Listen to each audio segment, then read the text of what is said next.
10 pitchers the Dodgers could sign this offseason. And we're not talking about just aces. We're also going to talk about ones that are of that second tier right there. So guys that are a little lower down the list, some reclamation projects. So buckle up because we're going to go all in. And we're going to start with Jack Flaherty.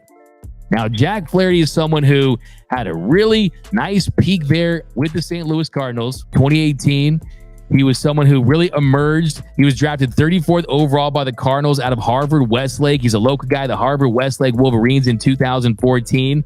Had a .334 ERA, a strikeout rate of almost 30% in 2018. He finished 5th in the NL Rookie of the Year voting.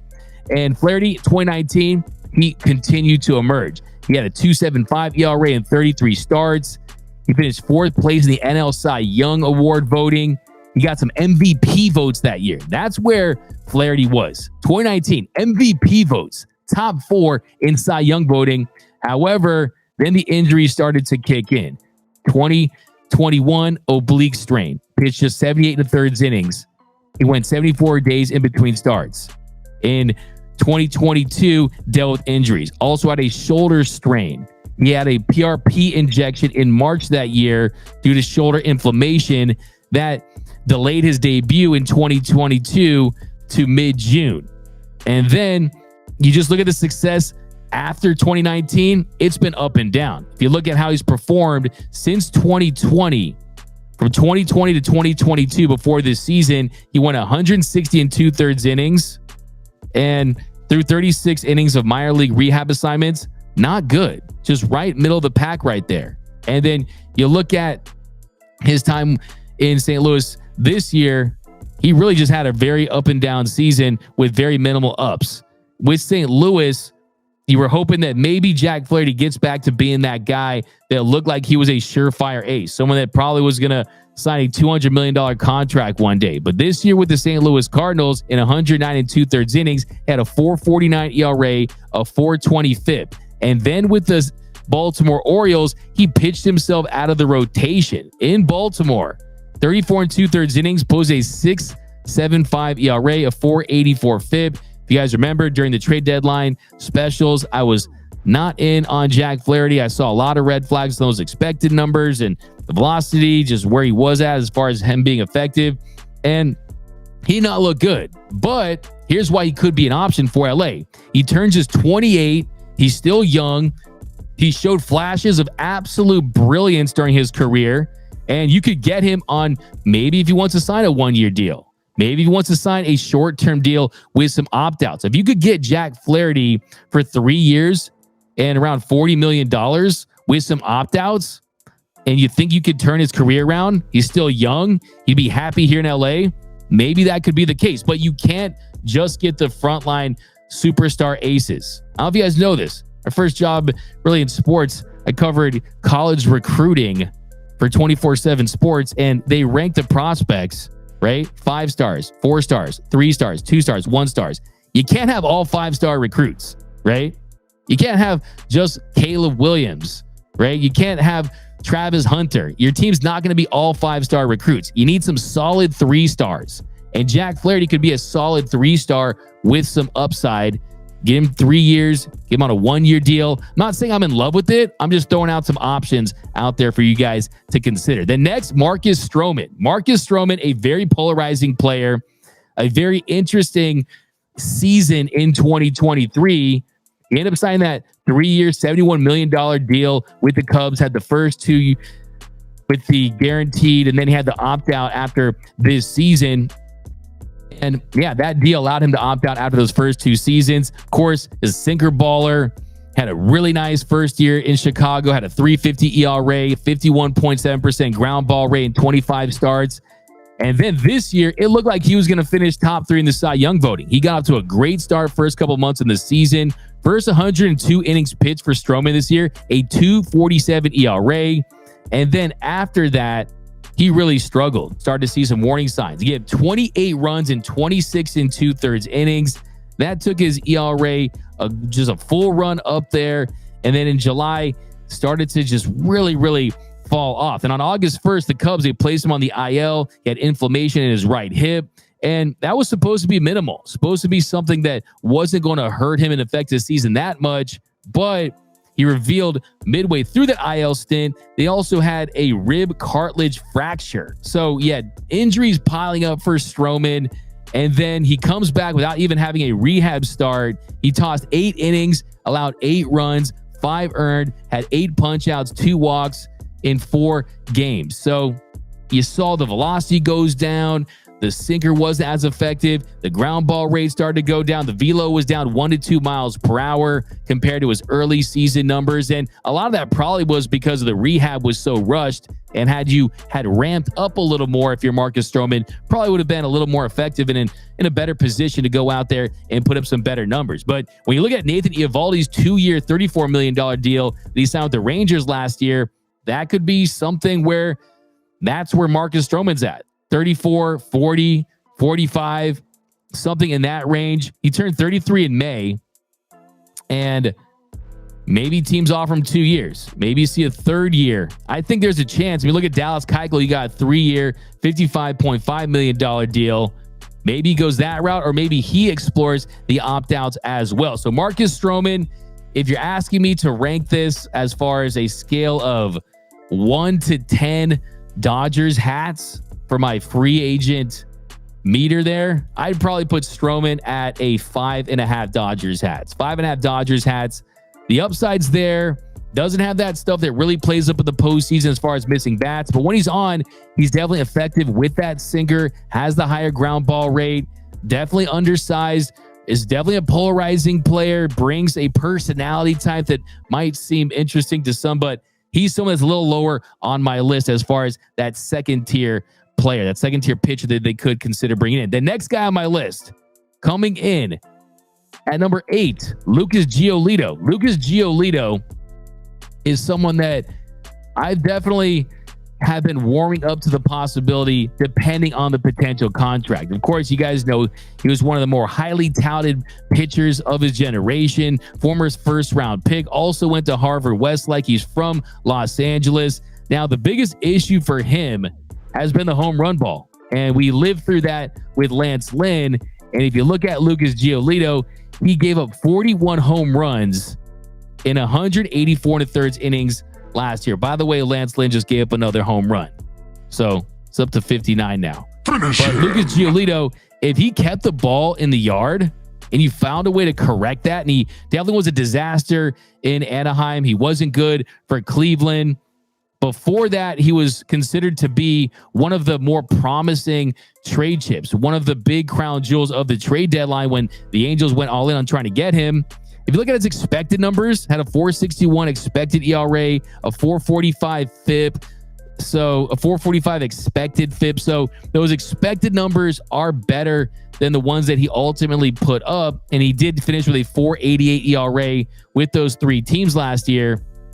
But for me, it's the upside play with him as well. I mean, no qualifying offer. That's a pro.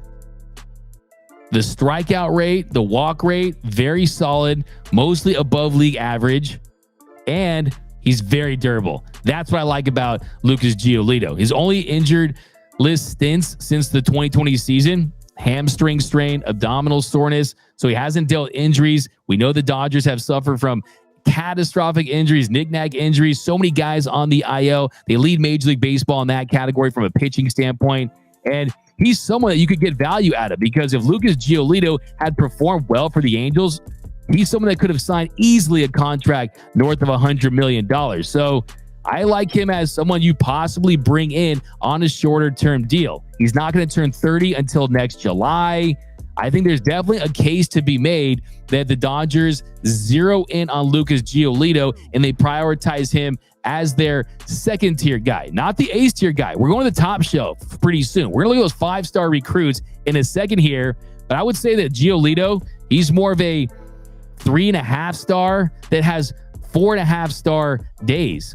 He has appearances where he's filthy, pitched a no-hitter. If things are going right, his ceiling is very high. For him, it's just tinkering with the mechanics a little bit to avoid just being absolutely obliterated by that home run ball. Has to find a way to keep the ball in the yard. That's where he's really struggled. If you look at a contract he could potentially sign, I think that he could sign a bet on yourself type of deal for 40, 50 million, something in that range, maybe right in between there over 2 seasons, while having an opt-out clause that could allow him to re-enter the free agency market. Now, you look at the Rodon contract, you look at some of those deals that we've seen in the past. I think you could see something similar with Lucas Giolito. So I'm definitely in on the idea of Lucas Giolito as my second-tier player, second-tier pitcher that could help this rotation, help fortify this rotation. And then coming in next is left-handed pitcher Eduardo Rodriguez. Now, Erod, of course, is not very popular amongst Dodgers fans after he invoked his no-trade clause after the Dodgers and the Tigers. They had agreed to a deal,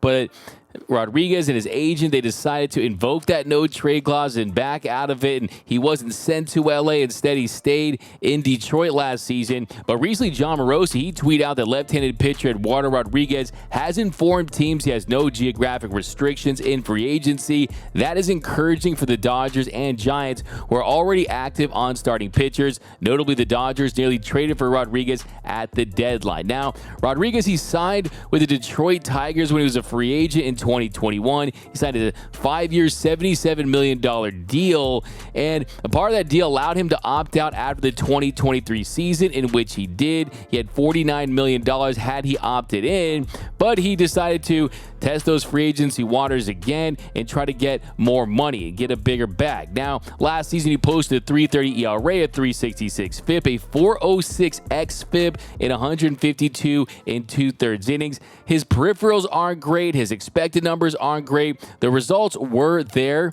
and essentially think of a B-grade version of Aaron Nola who's left-handed. That's how I look at him. He's the B left-handed version of Aaron Nola. Throws a lot of fastball, has thrown more changeup of late. You look at the way he started last season, 11 starts, a 2.13 ERA, a 25.5 strikeout rate, a 6.1 walk rate. At that point, it felt like he was setting himself up for a really nice payday, possibly enter free agency as one of the top pitchers available. Then he dealt with some injuries. He had to the IL with a ruptured A4 pulley in his left index finger, and then he returns from the IL. Did pitch solid. He wasn't bad for the remainder of the season when he did return, but the big question for Dodgers fans was, why didn't he accept that trade? Well, according to Ken Rosenthal of The Athletic, Rodriguez's agent, Yamamoto, proposed an additional year at $20 million on Rodriguez's contract if he accepted the trade to the Dodgers and declined to opt out after the season. So that basically tells you that had he gotten paid $69 million over the 4-year span of 2024 through 2027, that he would have been willing to pitch for LA, but the Dodgers did not want to do that, so I don't anticipate them going all in on him this time around. Like I said, the StatCast numbers, they're not great. Nothing really terrible if you look at his fastball velocity in the 22nd percentile, but just nothing that really sticks out. Really, his best attribute, the walk rate in the 61st percentile, strikeout rate right below average, whiff rate below average, chase rate below average, average exit velocity just a touch above league average, expected batting average below average, expected ERA just a little bit above league average. Now, if you look at his stuff, the pitching run value right there in the great territory. Fastball run value 77th percentile, breaking run value 84th, off speed run value 86. So he's not bad by any stretch. He's someone who is a extremely high end number 3, has flashes as a number 2 at times, can get you a ace level performance occasionally, but he's nothing to write home about. And then you factor in the history, had some issues that led it for him to leave a month at a time. He was dealing with some marital issues a couple years ago. It was a little bit of a strange situation. I don't want any drama with these pitchers. I need guys that don't have enough baggage there. I need guys that just go out there on the mound and perform. And I think Erod can help a team, definitely, absolutely. But I think I would rather consider these other options and some better fits that have some higher upside for this Dodgers team. As far as predicting the kind of contract that he'll ultimately sign, I see him signing a deal somewhere in the range of 80 to 90 million. He's going to make more than he would have had he opted in, had the Dodgers added that deal. So from a business standpoint, you really can't fault him. But look, you had your chance to be a Dodger, and I don't think the Dodgers should pursue him after that. Maybe had he pitched with LA, pitch well in the postseason, maybe he could have been looking at a contract over $100 million. Maybe he could have really increased his stock like Jordan Montgomery did, where he made himself in the postseason and sort of bet on himself. Well, he didn't take that round. That, to me, tells me something about him as a pitcher. So no thanks. In the words of the great Randy Jackson, that's a no from me, dog, on Erod. Coming in next, we talked about this guy earlier last week, Shota Imanaga. Now, Shota Imanaga is someone that absolutely has a ton of upside. He's 5'10". He's a lefty. The Dodgers are going to need a lefty next year, right? No Julio Urias, no Clayton Kershaw. At some point, you got to have a lefty, and none of the guys they are pursuing potentially in the trade market check that box off. None of the guys currently in the organization that are on their way up and emerging are lefties. So that's something you have to consider as well. Little background on Shota. 8 seasons for the Yokohama Bay Stars, posted 3.18 ERA and just over 1,000 innings of work. He had back-to-back sub-3 ERA seasons over the last 2 years. He followed that up with a 2.26 ERA in 2022, a 2.80 ERA across 148 innings this past season. So you probably remember him if you watched the WBC final. The WBC final where the Japanese team beat the United States team. He started that game, and really the big plus, the ultimate pro on him is, one, the strikeout rate. 174 strikeouts for him last year.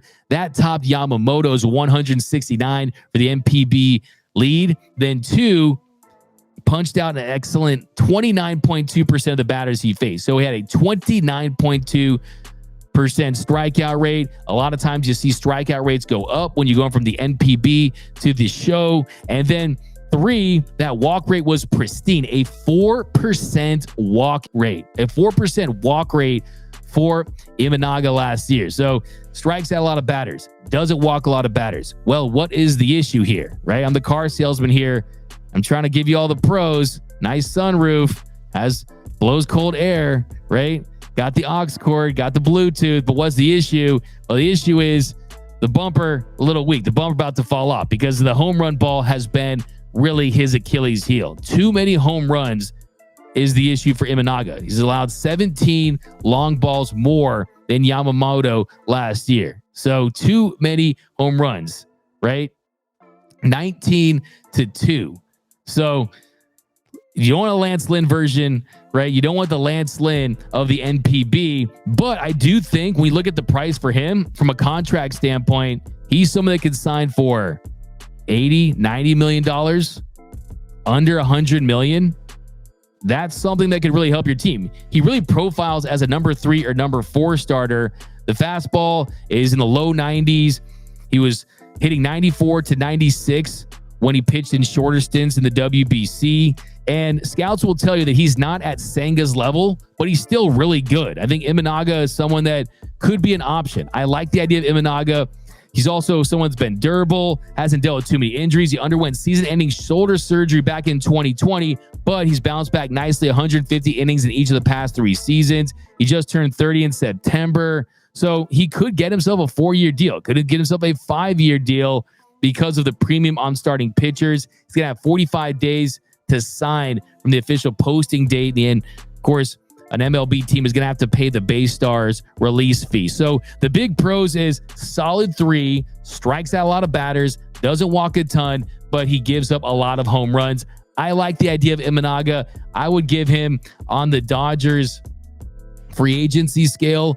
I would give him about a 6 on the Dodgers free agency scale with the hats. So give me Shota Imanaga. Now, next, we're talking Sonny Gray. Now, Sonny Gray is someone I've wanted to see in Dodger blue for quite some time. He's just turned 34. It's his first time entering free agency this year. He is going to get Cy Young votes. He posted the second best ERA in the American League at 2.79. And he's someone who, we've seen some of these shorter pitches, right? Imanaga and Yamamoto. Sonny Gray, 5'10", and he's been one of the best shorter pitchers in baseball history. You know, read my facts of the fight. Here's one of the facts of the day. Gray leads all pitchers in B-WAR in the wild card era for pitchers that are 5'10" or shorter. So that has been an issue for him. And also, I love the fact that he continues to evolve. You see him continue to adjust that pitch mix. He's throwing less fastballs, less curveballs. He's throwing more sliders, cutters, and changeups. And he's someone that typically you're probably not going to be on the hook for too many years. So one of the biggest pros for Sonny Gray, one, he's a veteran. Two, he's had a great spot in his career as far as where his pitch mix is, how effective he's been of late. And you look at the deal you could potentially sign, I do think that he will surpass Chris Bassett's 3-year, $63 million deal. I think there's a really decent shot he gets a 4th year, but he's not getting 5. So probably a 4-year deal, possibly a 3-year deal. Bassett got 3 years, $63 million. You could see Sonny Gray get 4 years, $90 million, something in that range. And the only issue with Sonny Gray is at that price point, there's going to be a lot of competition for him. A lot of teams are going to be interested in signing him. Just name a team out there, Major League Baseball, that needs starting pitching, and he would be a fit. I think the Cardinals, the Red Sox, the Braves, Cubs, Dodgers. I think the Dodgers are an interesting option for Sonny Gray. Really like Gray. On my Dodgers free agency scale of 1 to 10 with Dodgers hats, from 1 Dodgers hat being Jason Schmidt, a 10 being Shohei Ohtani, I would give him about a 6.4. I really like Sonny Gray. I think at that price point, the value is there. And then next, we kind of get into our bigger tier, and we're talking Jordan Montgomery. Now, Jordan Montgomery, he's really a wild card this offseason because he doesn't have the flash. He doesn't have the high strikeout numbers that a Blake Snell has, but Jordan Montgomery, a 3.42 ERA over 21 starts. Over the past 3 seasons, Montgomery owns a 3.48 ERA across 94 starts, has a 22.5 strikeout rate. That's around league average, but the walk rate, very impressive at 6.2%. That's below league average. The big pros for Jordan Montgomery is that he's just been very consistent. He's someone that always goes out there, performs well. He was traded to the Rangers this season, and he was the best pitcher after the deadline. Posted 2.79 ERA in 11 appearances, and the postseason he was fantastic. That's another big pro, is he's proven that he has the ability to get it done on the big stage when it matters most. 31 innings in October in the postseason.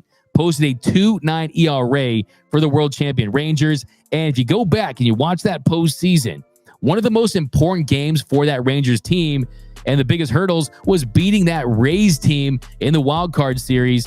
And during that series, he had 7 innings of shutout ball, had a scoreless outing there. And that was a big reason why the Rangers really got off to that really great start and ended up ultimately winning the World Series. He pitched well in a pair of ALCS starts against the Astros. He was clutch in that Game 7. He comes out in relief.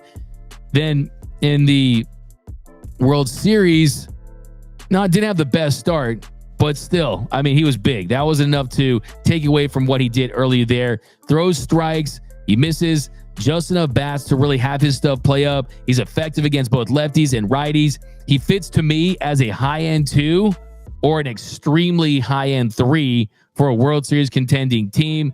And then his sinker, his 4-seam, if you look at the fastball velocity, around 93 miles per hour. He's not a big gasser. He's had Tommy John surgery, but since then he's been very durable.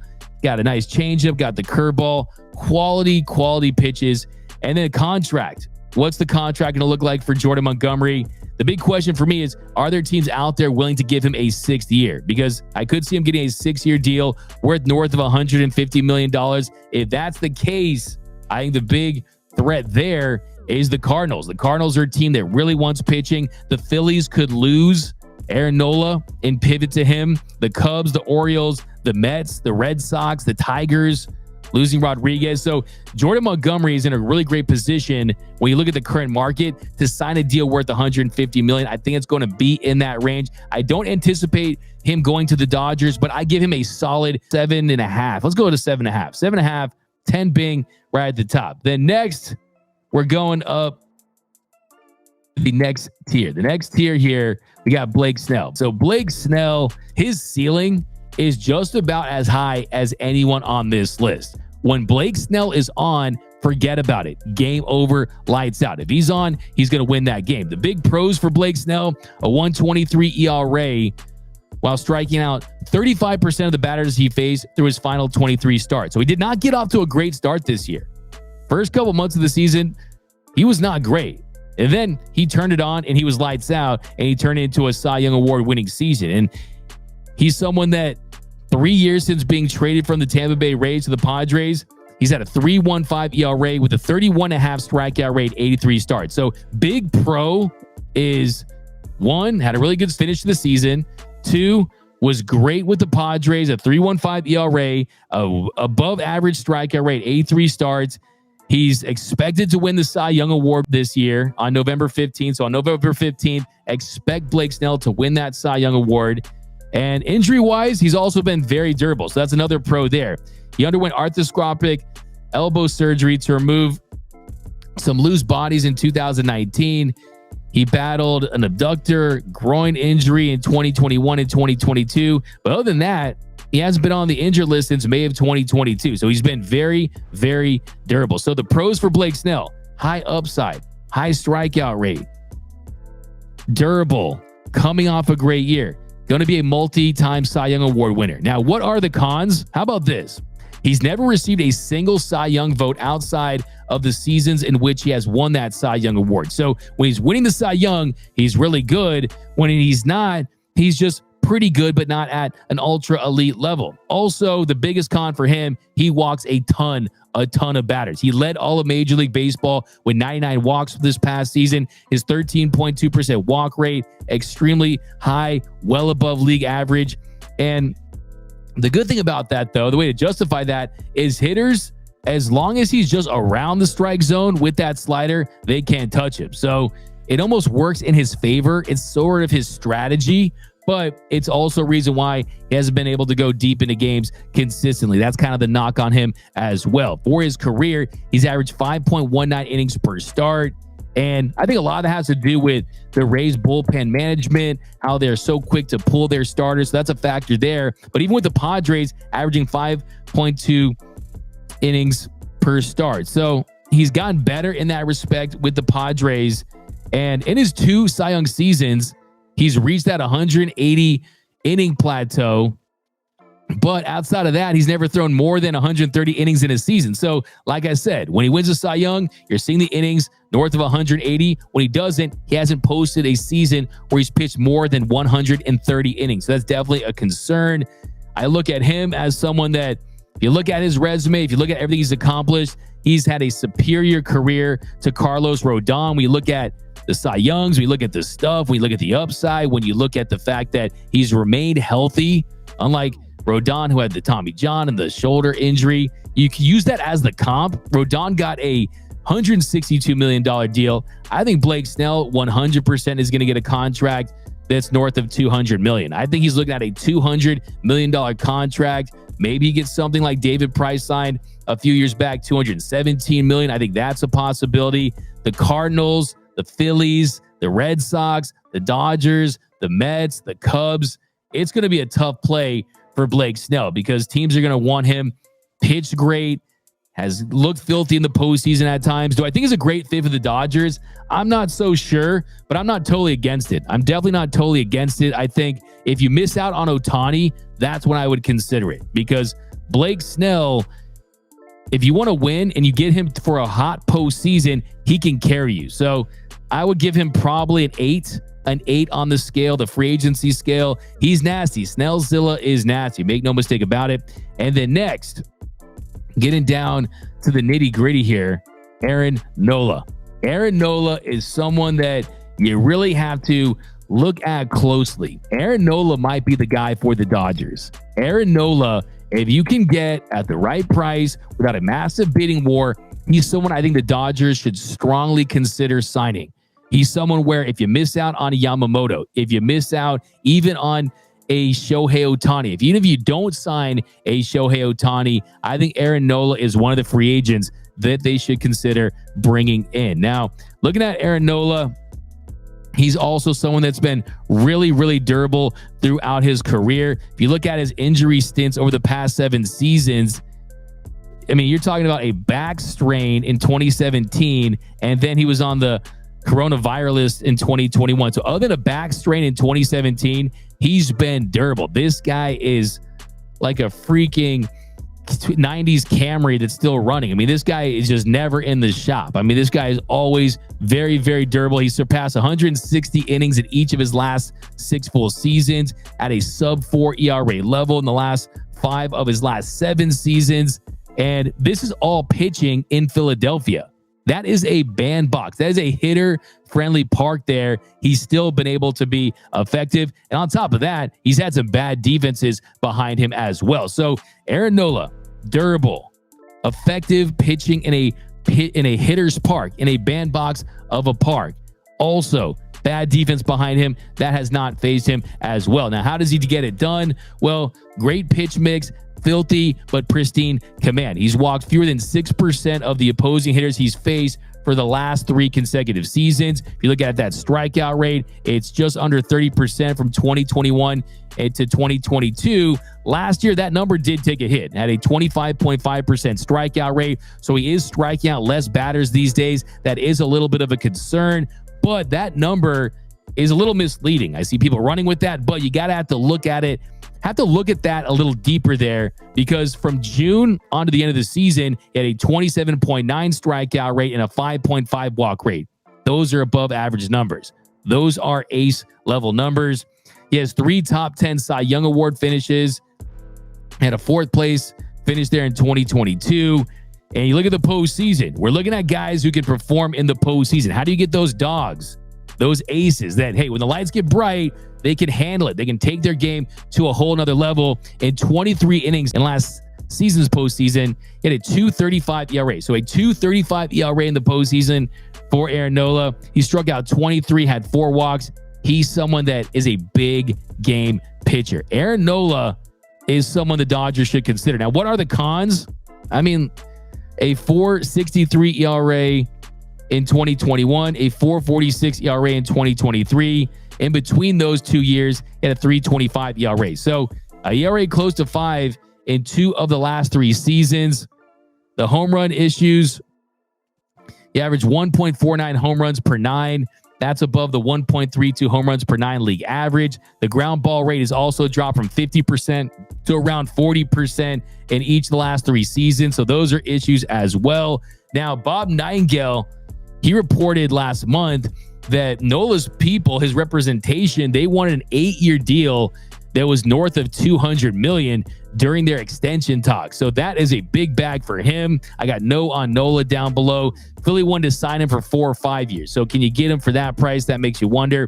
Entering the age 31 season, he probably could get something closer to $150 million, $160 million. I think the Phillies, the Cardinals, the Cubs, those are the 3 teams that I look at for him. The Dodgers, I think, should absolutely enter that mix. You look at Kevin Gausman. He got 5 years, 110. John Lester, 6 years, 155. Darvish, 6 years, 126. Rodon, 6 years, 162. So he doesn't have the same explosive upside, but he's more durable, has a better track record, has a history of postseason success. I would take Aaron Nola in a heartbeat. I would welcome him with open arms, because you also have different looks in this rotation. You got the gasser in Bobby Miller. You got a Walker Buehler returning. You could theoretically bring in a Cease or a Burns or a Keller or a Glass now. So I like the idea of Aaron Nola. I'm giving him an 8.6 on my free agent meter. And then next we got Yamamoto. Yoshinobu Yamamoto. Yamamoto is right at the top. Yamamoto is someone that he has elite stuff. I think he's the best Japanese pitcher in years. He's a wonderkind. He's precocious. It's basically your fancy words. That means he's really, really good at a really, really young age. And since the start of the 2021 season, he has a 1.44 ERA. That's the second highest at the second best professional league in the sport, right? So that's the 1.44 ERA at the second best league on the planet. That's very, very impressive, man. That speaks for itself. He didn't allow more than 2.2 runs per 9 in any of his final 5 seasons in the MPB. His run prevention has been otherworldly over there. He's won consecutive Sawamura Awards and MPB's best pitcher the last couple of seasons. So, of course, the Sawamura is the Japanese equivalent of the Cy Young. This year, he posted a 1.21 ERA through 164 innings of work. He punched out 26.6% of the batters he faced. He had 169 strikeouts. That ranks second in the league behind Imanaga. A microscopic 4.4% walk rate. It's almost half the MLB average. He allowed just 2 home runs. If you saw him in Game 6, he was filthy. Struck out 14 batters in his last start in the Japanese series. He threw 138 pitches. How about that? Yamamoto threw 138 pitches. Was Tommy Lasorda their manager? Was he Fernando Valenzuela? They had him working in that one, man. And you compare some of his numbers to a Kodai Senga, right? Senga posted a 194 ERA at a 27.5 strikeout rate in his final year in Japan. And there were some questions about Senga's command. And look at the year he had with the Mets. Finished top 3 in Rookie of the Year, had a sub-3 ERA in 29 starts for the Mets. Yamamoto is younger. He's considered to be on a whole nother level. So Yamamoto is another tier than a Kodai Senga. He's younger, filthier stuff, and considered by scouts to be a top-tier pitcher. Now, most scouts, though, they profile him to be a number 2 arm in a World Series contending rotation. So is he an ace for a World Series winning team at the big league level? That's the big question I have. I'm going to push back on the idea of Yamamoto. That's really my question, because really, I think he's someone that's phenomenal, fantastic, potentially. I think he's someone who could shove at the big league level, but still, he's an unknown. He still is an unknown until he proved it. That's where I have my doubts, because this Dodgers team, you need to win next year. 2024, anything but a NLCS and possibly a World Series is going to be seen as unacceptable and organizational failure once again, right? You really want to put the responsibility in a young Japanese pitcher that's never done it in the show. That's a big question I have. Now, the big pros, we'll run them down real quick before we head out of this one. We got one, elite Japanese pitchers aren't typically available at this age. Typically, Japanese pitchers, you're not going to have them until they're closer to 30. He's someone who's just entering his age 25 season. He was born in August of 1998. August of 1998. That's how young this guy is. The Boy Is Mine was #1 song on the planet, right? Gas was $1.25, right? I mean, he's someone who's extremely young, and you don't see that very often from Japanese elite pitchers. You compare that to Masahiro Tanaka. He joined the Yankees on a 7-year, $155 million deal. And that was before his age 25 season in 2014. So $155 million. We're almost a decade since that deal was signed. You got bigger contracts. You got inflation. So he's going to get much more than that. Now, what are the cons of Yamamoto? One, he's 5'10", 176 pounds. Size matters, like we talked about. Fork ball as well. The fork ball takes its toll on your arm. We had JP Hornstra on this show, and he talked about that as a possibility as far as you want to see the medicals. Do you trust the medicals are going to check out? 3, he's never faced big league hitters. And you're also going to have to send money, right? Because in addition to the guaranteed money you have to give him, which is going to be a big contract north of $200 million, any team who signs him has to send money to the Oryx Buffaloes, right? His team of the MPB. Yamamoto is going to be made available through the posting system since he didn't reach the 9 years of NPB service time to qualify for full international free agency. So you have to adhere to that. And the Dodgers, they'll owe the NPB club 20% of the contract's first $25 million, 17.5% of the next $25 million, and 15% of any dollars after that. So there is that commitment. But another pro is that you don't have to use the qualifying offer, right? There's no qualifying offer. You don't have to forfeit any draft picks. So that's definitely a pro. Now, as far as his contract, he's got 45 days from that posting date to sign. Otherwise, he'll stay in the NPB. Garrett Cole is the only other pitcher to sign a 9-year contract. 8 years could be what it'll take. It could take 8 years to Yamamoto. He could even reach Garrett Cole's 9 years. You want to be the second team to sign a pitcher to a 9-year contract, because that's going to be a lot of money. I think he signs for 8 years. I'm not going to throw out my predictions. I'm not going to predict the teams today, but I think the Mets, I think the Giants, those are the top 2 teams. Then I have the Dodgers in 3rd. See you guys tomorrow. Thanks, as always, for rocking with us. If you haven't yet, smash that like button, leave a comment, subscribe to the channel. Remember, nothing brings together quite like Dodger baseball. My name is Doug McKain. You can follow me on X and Instagram at DMac_LA. And until next time, think blue, bleed blue.